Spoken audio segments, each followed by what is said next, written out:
Labis ang pag-aalala ni Paolo Avellino sa kalagayan ng kalusugan ngayon ni Kim Chiu. Ito ay matapos na isugod sa hospital kahapon ng gabi. Ipinahayag ni Paolo ang concern kay Kim, kasabay ng pakiusap sa mga fans na isama sa dasal ang aktres sa mabilisang paggaling nito. Tila hindi pa rin maganda ang kalagayan ni It's Showtime host Kim Chiu, matapos magpositibo. Sa Instagram story ni Kim nitong Huwebes, nagbahagi siya ng update tungkol sa sarili, na may kalakip na larawan.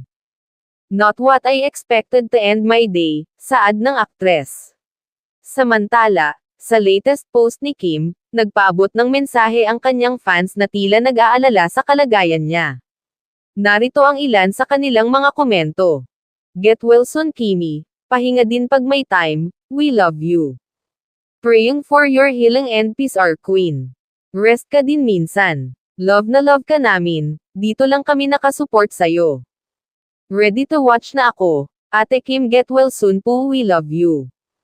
May mga kinilig naman sa pag-aalala ng aktor na si Paolo, ang ilan nga ay binigyan na ng mali siya.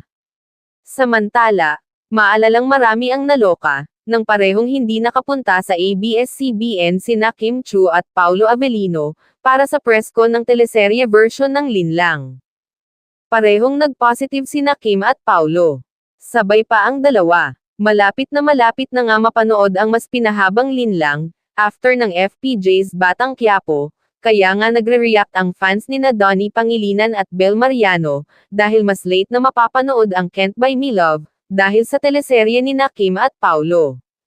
At dahil teleserye version, mas mahaba na ito at mas nakakaloka ang dialogues nina Kim, Paolo, Maricel Soriano, JM De Guzman, Kayla Estrada, Ruby Ruiz, at iba pa.